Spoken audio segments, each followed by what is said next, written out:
Welcome to my world, everyone. This is Like It or Not with Michael Lane, and Michael Lane is who I be.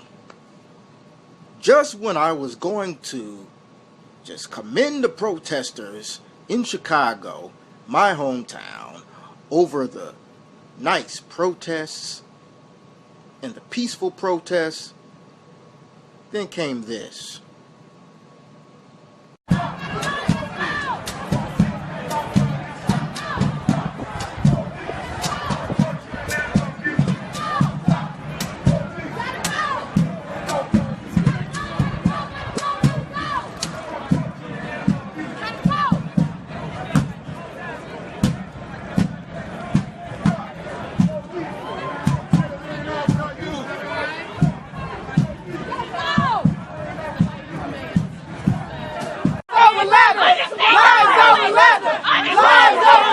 Get a job!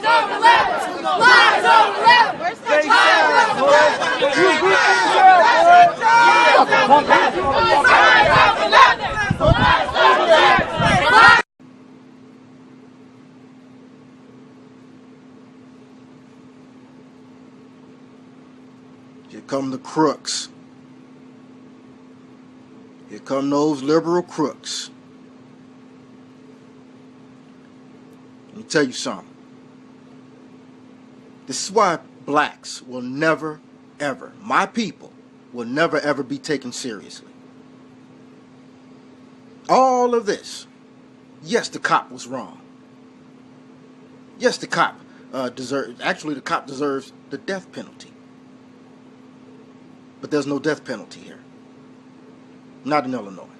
Not in Chicago. Not anywhere. And he is the first cop to ever be charged with murder.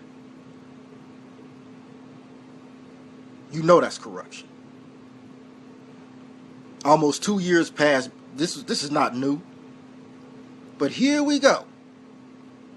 We have to unite and have everybody by our side, right? That's what we need, right? But no. You don't protest in front of the police station. You don't protest in front of the mayor's house or the mayor's office. You disturb and disrupt the lives because you're not hurting Chicago and its economy. You're not doing it. This is a scam, and I'm going to tell you why. But you're not hurting Chicago's economy. You're hurting the relations of other people who had nothing to do with the shooting of Mr. McDonald. Nobody is even going up there and finding out what his mother is all about. That's another video. But instead, you harass people, stopping them from shopping, stopping their daily lives. You are affecting them. People who might have sided with you, who might agree with you. Now they're saying, you know what? F y'all. We're supposed to bring people together and unite. Not sit back and call people mother effers and you ain't coming in here shopping and you ain't doing nothing. Is that a protest? No. It's similar to the Black Panther Party stopping people from coming in, voting for people outside of Obama. And you wonder why we're not being taken seriously.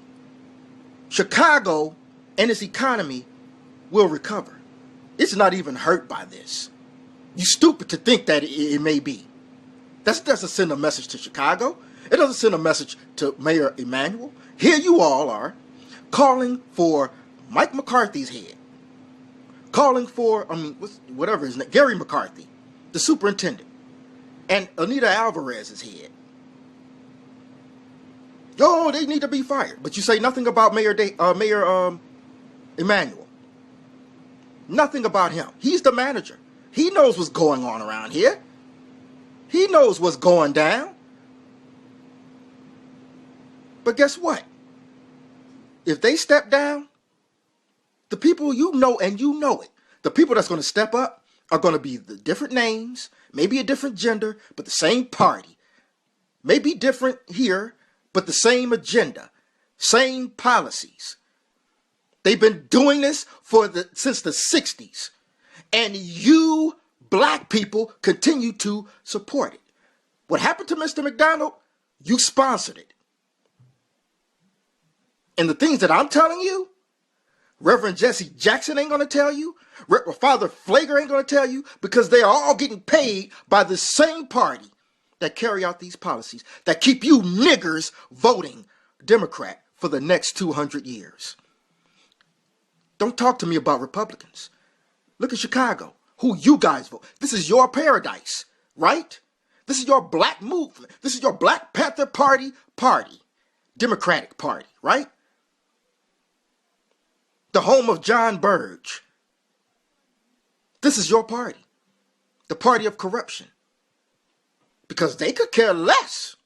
Because one thing about this, you guys are not being taken seriously. Because you are sold this culture and all of this junk. And you vote for this culture. You stand up for this culture. You support this culture. You judge people's blackness from the culture. And you wonder why they don't take you seriously. You're complaining, but you're still going to vote for Democrats.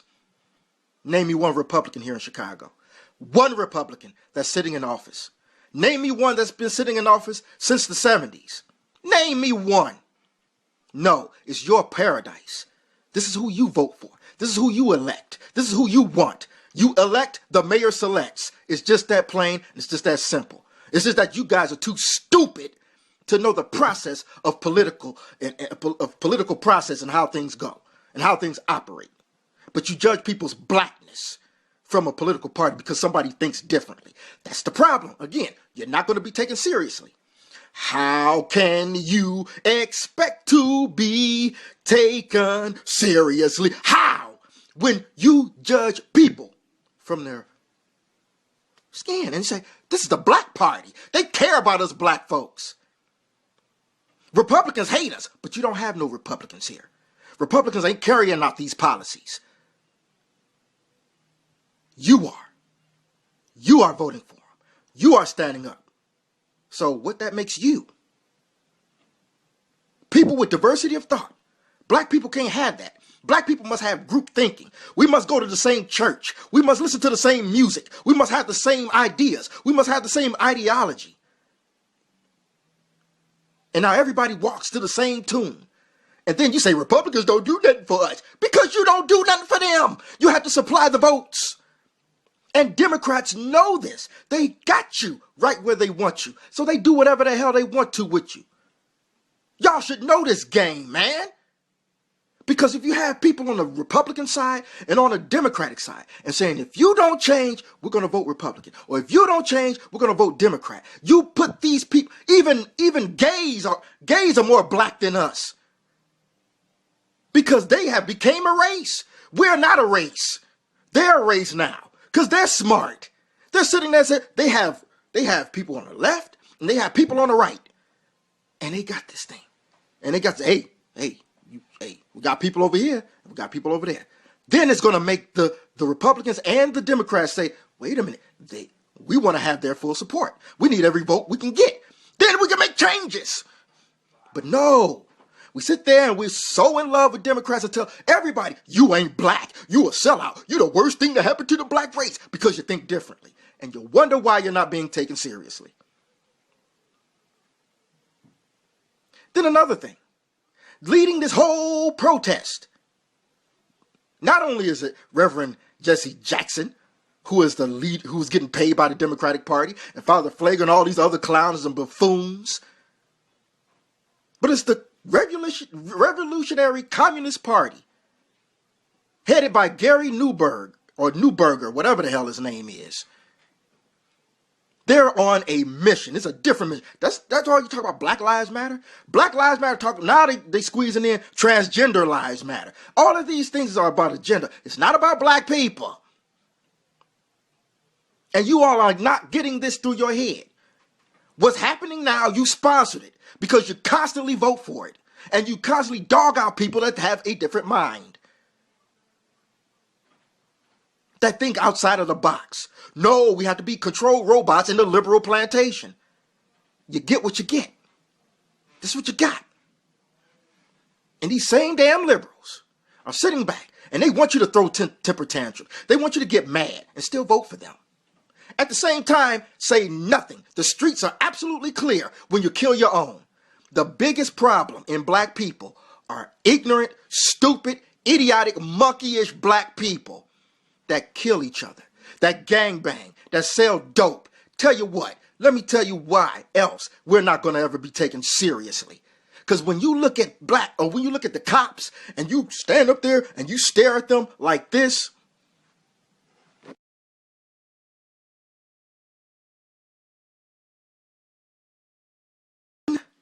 then the question that is posed to you, do you look that way at a drug dealer? Do you look that way and stare at the face of a gangbanger? Of people that want to kill other black people? Innocent black people? Do you look at the face or do you protest in front of Planned Parenthood? They've killed more black babies than all of the gangs combined. But like in Ferguson, they march with you and they say Black Lives Matter and hands up, don't shoot. And you wonder why you're not being taken seriously. We kill each other more than we can think of. But we sure love to show our anger against white cops.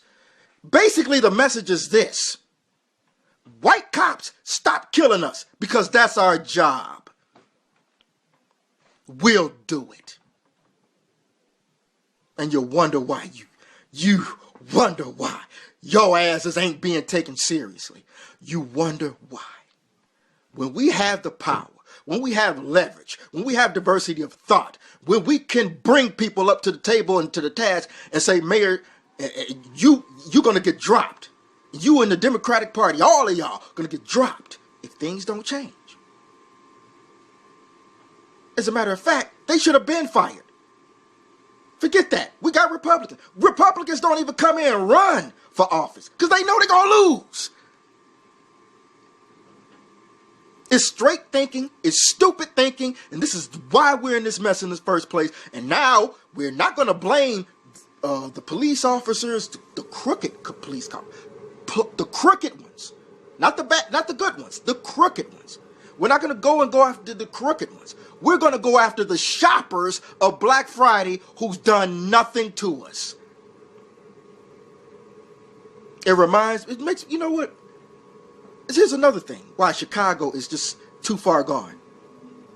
There's a guy who was a state's attorney that helped arrest innocent black men knowing that they were being tortured into confessing for crimes they did not commit by John Burge, a state's attorney who later on became the mayor, Mayor Daley.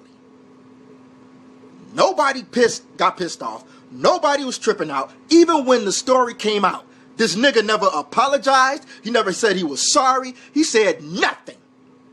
And you all still voted for him. You'll never be taken seriously. But yet black conservatives like me are the problem. Jokes. We need to separate the blacks from the savages. Do it now. That's when justice comes. It'll come for us, not them. Like it or not.